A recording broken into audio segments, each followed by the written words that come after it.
Good evening and welcome. This is Spotlight Africa, brought to you by Spectrum Television and Planet Radio. I am Uyai Anekan. Today on Spotlight Africa,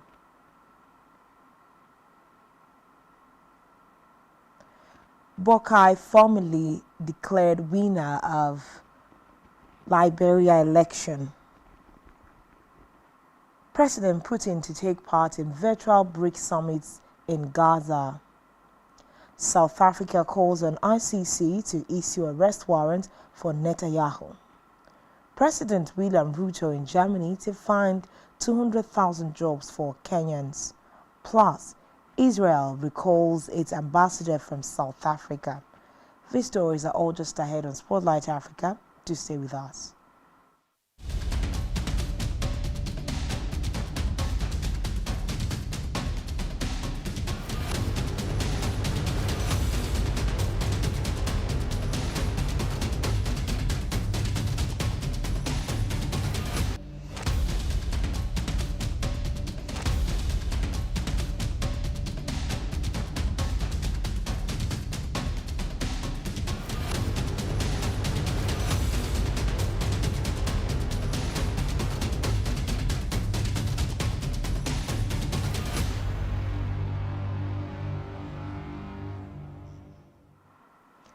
Thanks for joining us.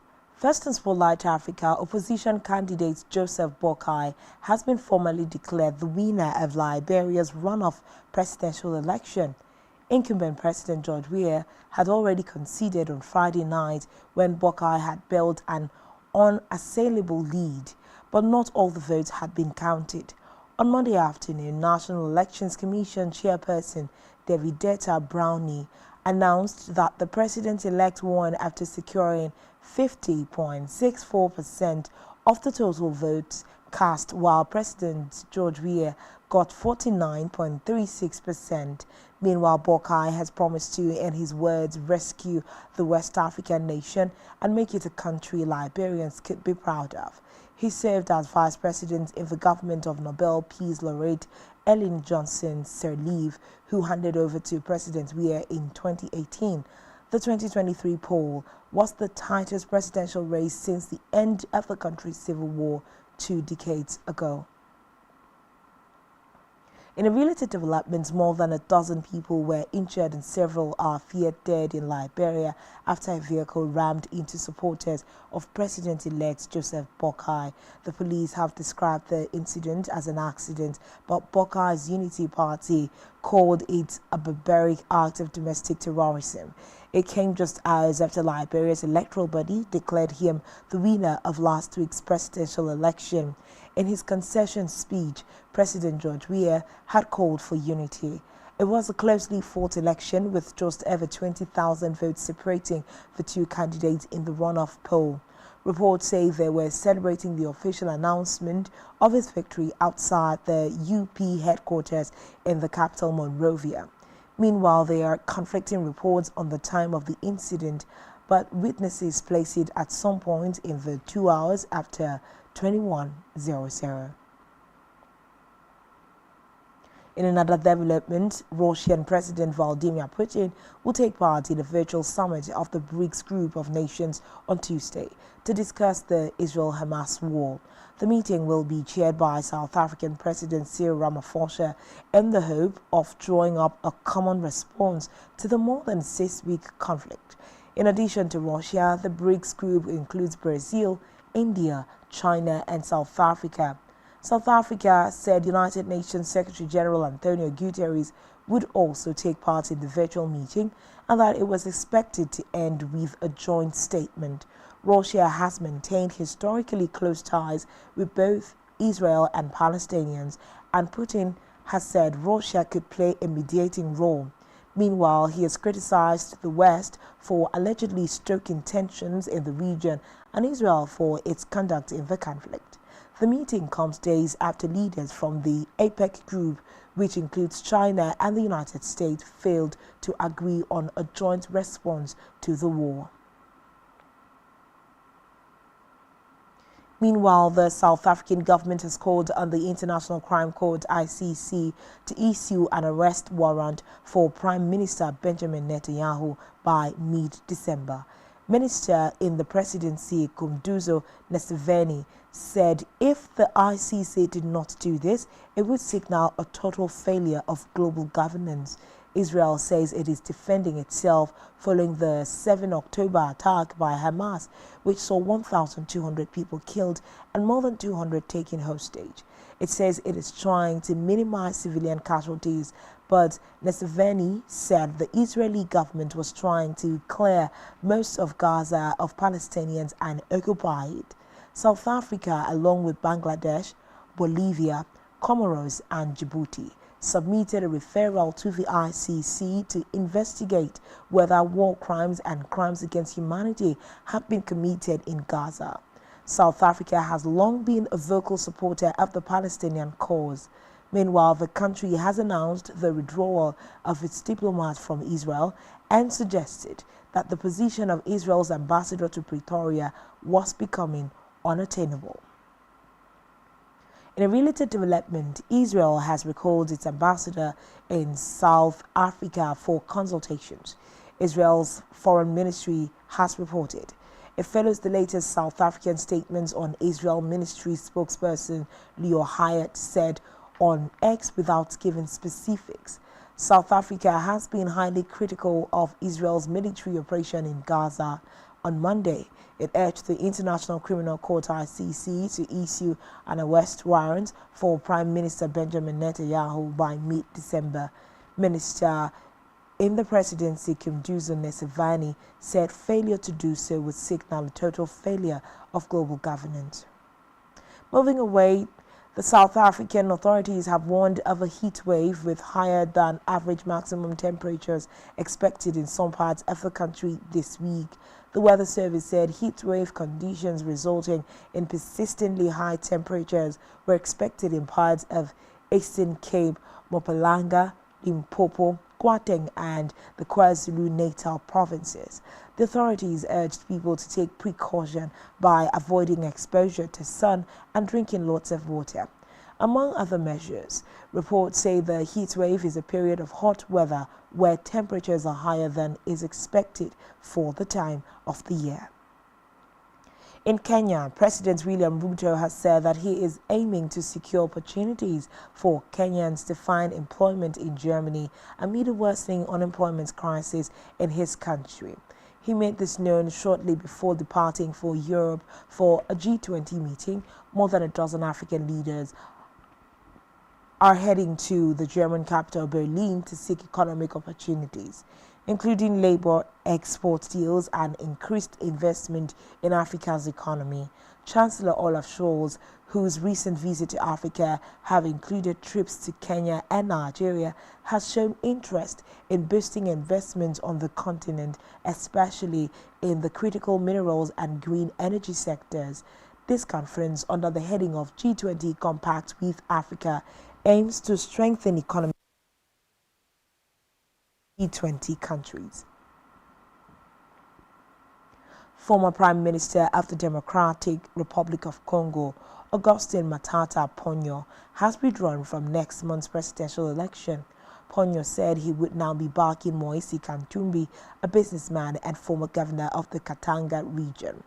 The former Prime Minister noted that he believes other opposition candidates will follow in his footsteps to withdraw in support of Katumbi.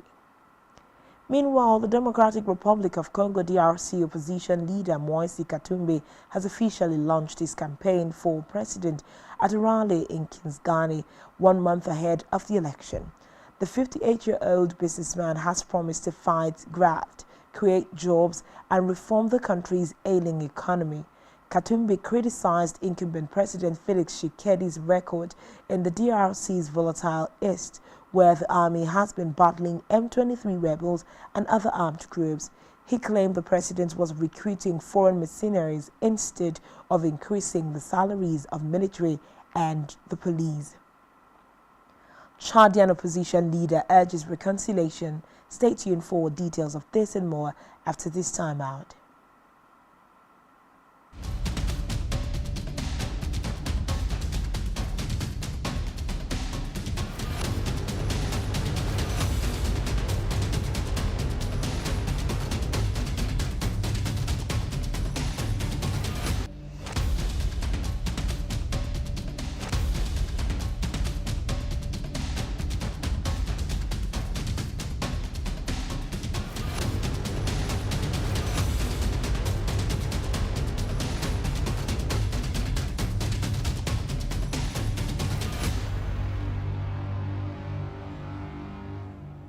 Christmas season is here again. Are you aware that making your business or products visible on the television space gives your brand a wider visibility and patronage? In the spirit of the season, Spectrum Television is offering a whopping 25% discount on all services. Advertise your products and services while this offer lasts from 1st December 2023 to January 31st, 2024. We are a television with a passion to take your business and services on a satisfactory lane. You do not want to miss this opportunity.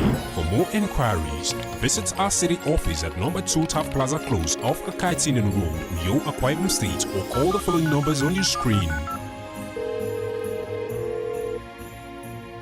Spectrum TV, broadening your horizon.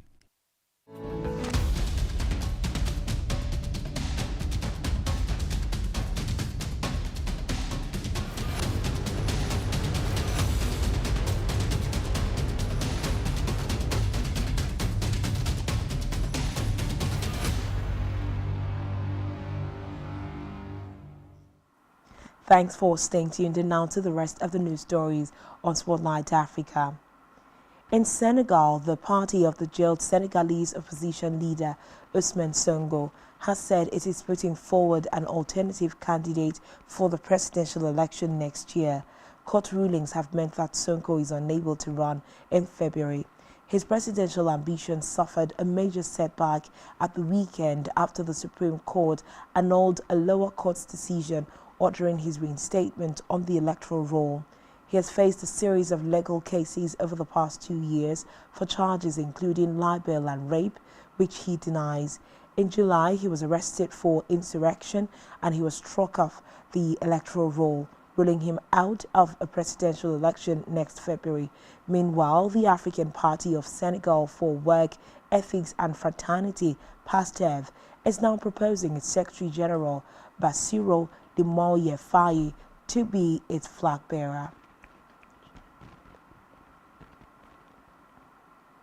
Elsewhere, British Prime Minister Rishi Sunak has opened a global food security summit in London. The conference is a joint initiative between Britain, Somalia and the United Arab Emirates UAE, as well as organizations such as the Bill and Melinda Gates Foundation. Now, according to reports, representatives from more than 20 countries are attending. Sunak announced a new virtual hub to link British scientists with global research into climate-resilient crops. As the summit began, the United Nations urged donors to urgently increase their aid and invest in long-term solutions to tackle what it called the root causes of hunger. Food Security Summit. I'd like to start by thanking our summit partners, Somalia, the UAE, the Children's Investment Fund Foundation, and the Bill and Melinda Gates Foundation. But I'd also like to thank my good friend Andrew Mitchell for his incredible work, not just on today, but also for the International Development White Paper, which we're proud to be launching. Thank you all for your participation and support for today.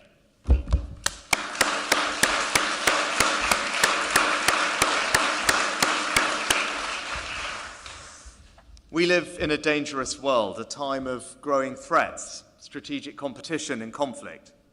Now, many of these challenges, like the war in Ukraine, have a direct impact on the poorest in the world. Others threaten to draw attention away from their plight, putting at risk the vital progress made over recent years. Now, with this white paper, we're answering those challenges, changing our approach to deliver in a changing world. Because we know that you don't lead merely with strength, but with compassion. So we're going further to help the poorest and support those suffering in humanitarian crises. We're not just applying our aid budget to deliver results on the ground, but also Britain's expertise in development and our leadership in science, technology and innovation.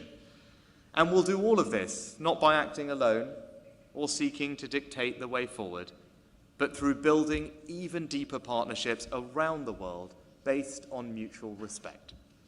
It's only by working together that we will get the Sustainable Development Goals back on track. And that starts with redoubling our efforts to deliver the goal on zero hunger. It can't be right that today in 2023, almost 1 billion people across the world regularly do not have enough to eat, that millions face hunger and starvation, and over 45 million children under 5 are suffering acute malnutrition. In a world of abundance, no one should die from lack of food, and no parent should ever have to watch their child starve. Now, I'm proud of everything the UK is doing to provide immediate relief. We're one of the top 4 donors to United. Away from that, Chadian opposition leader Success Masra has met with transitional President Mohamed Debi as part of the National Reconciliation Program initiated by the military-led government. They held talks at the presidency alongside an envoy of Democratic Republic of Congo, President Felix Tshisekedi, who facilitated an agreement between both parties last month in Kinshasa. Reports say his meeting with the military leader came barely a day after he urged his supporters at a grand rally to embrace reconciliation with the transitional government and not seek revenge over the violent repression of protests in October 2022. Meanwhile, the leader of the Transformers Party also expressed his desire for Chad to be part of modernity and democracy, without which the future of his country cannot be guaranteed. Meanwhile, Zambian family who have become a social media sensation because of their enthusiastic pot-banging support of the national football team have been rewarded with free tickets to all the World Cup qualifying home games. Pictures of Lovemore Kabwata, his wife Christine and brother Hans brandishing wooden cooking sticks and kitchen pots cheering the team on last Friday have been widely shared. The squad, nicknamed the Chimpolopo, won the match against Congo-Brazzaville 4-2.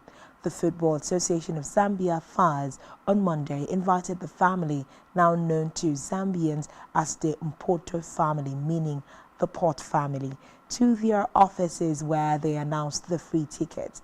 They were rewarded for upholding family values, abhorring violence at stadia, and for their passionate support to the Zambia men's and women's national team. Meanwhile, the government has said that it would also reward them with tickets for an away game.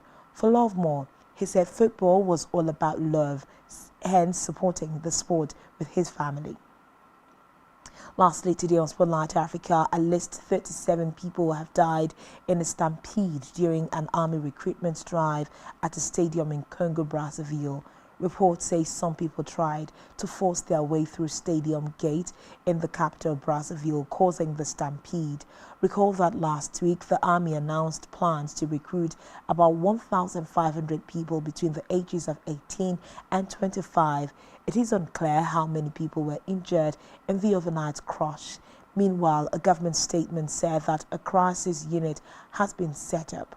Now, according to the Associated Press Agency, as many as 700 people a day have been registering over the last week at recruitment centers. Late on Monday night, thousands of young people reportedly turned up at Mikel Durando Stadium to be first in line today. And that's all we have for you on Spotlight Africa today, bringing you stories from all around the continent. This has been put together by Spectrum Television and Planet Radio. Do ensure to follow us on social media, subscribe to our YouTube channel, all of which you can find on our website, SpectrumTv Live. You can also do well to follow us on planetradio.ng. I am Uyai Anekan. Thanks for being a part of this, and enjoy the rest of your evening.